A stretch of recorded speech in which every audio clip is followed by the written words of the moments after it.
টমটম দিয়ে অটো দিয়ে নামিয়ে দাও। নির্বাচন আগে ইলেকট্রনিক্স অটো দেওয়া হয়েছে এডিসিতে, দিয়ে বলা হচ্ছে আমরা বেকারদের জন্য কাজ করছি।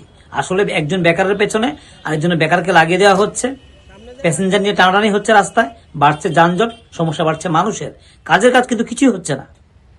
সেই দিকটি ভাবা দরকার, এবং যাদেরকে অনুমতি দেওয়া হয়, পারমিশন দেওয়া হয়, তারপর তারা সেই যানবাহন নিয়ে রাস্তায় নামে, তার জন্য যথেষ্ট পরিমাণ জায়গার ব্যবস্থা করতে হবে, আরো বেশি ফ্রি পার্কিং জোনের ব্যবস্থা করতে হবে। রাজধানীতে ট্রাফিক জ্যাম বা যানজট নিয়ে একটি প্রেস মিট করেছেন আগরতলা মেয়র দীপক মজুমদার।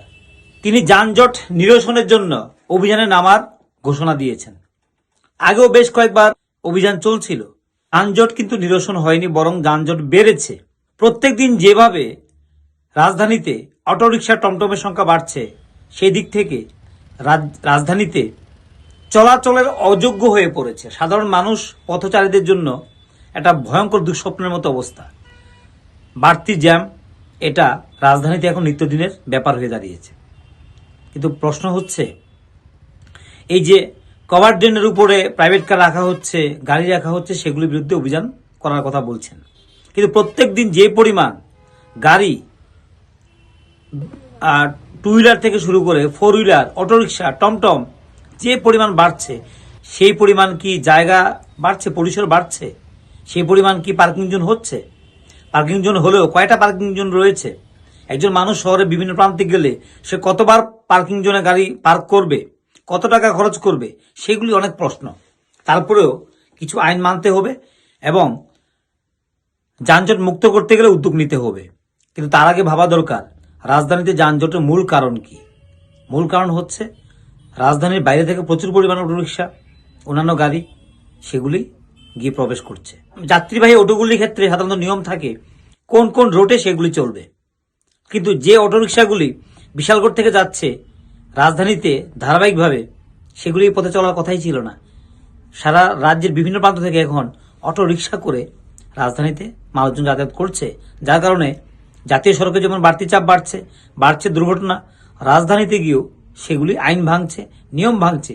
সাধারণত বিভিন্ন প্রান্তিক এলাকা থেকে যখন গিয়ে পৌঁছে অটোরিকশাগুলি, গাড়িগুলি, সেগুলি কিন্তু অতিরিক্ত আইন ভাঙে, নিয়ম ভাঙে, মানুষের জন্য সমস্যার কারণ হয়ে দাঁড়ায়। স্বাভাবিক কারণেই যারা গাড়ি ক্রয় করেছেন, সরকারকে ট্যাক্স দিয়েছেন, তারা ভালো রাস্তায় চলবেন, ভালো রাস্তার জন্য তারা ট্যাক্স দিয়েছেন।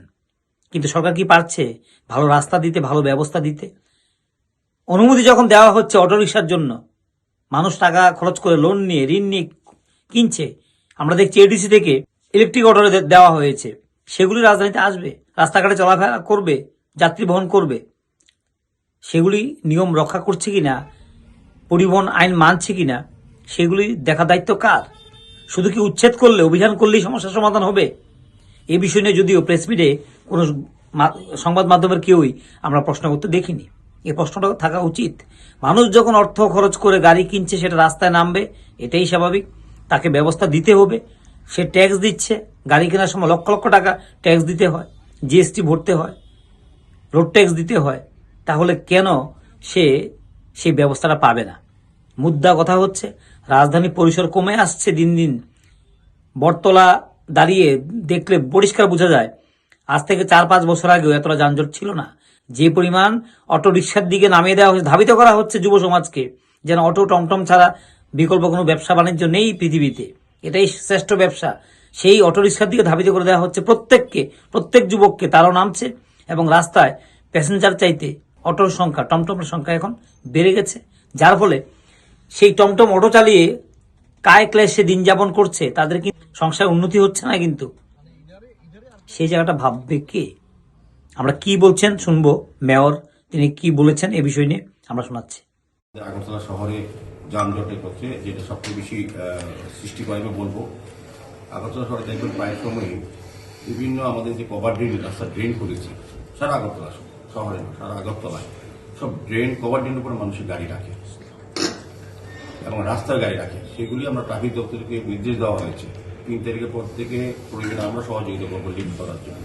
সমস্ত গাড়ি তুলে নেওয়া হবে আগরতলা শহরে যেখানে ড্রেন হবে। মাননীয় মুখ্যমন্ত্রী আমাদেরকে বলেছেন, উনি নির্দেশ দিয়েছেন যে এই জায়গাটা যাতে এই প্রবণতা বন্ধ করা হয় এবং যাতে স্বাভাবিক ট্রাফিক চলাচলে বিঘ্ন না ঘটে, সেই কারণে এটা ফুটপাথ এবং ড্রেন, কভার ড্রেন মানে আমাদের ফুটপাথ এখানে এগুলিতে ব্যবহার মানুষ করবে যারা পথ চলতি মানুষ, কিন্তু দেখা যায় দিনের পর দিন রাত্রে সবসময় গাড়ি রেখে দেয়, তো সেগুলিকে ওঠানোর ব্যবস্থা করা হচ্ছে।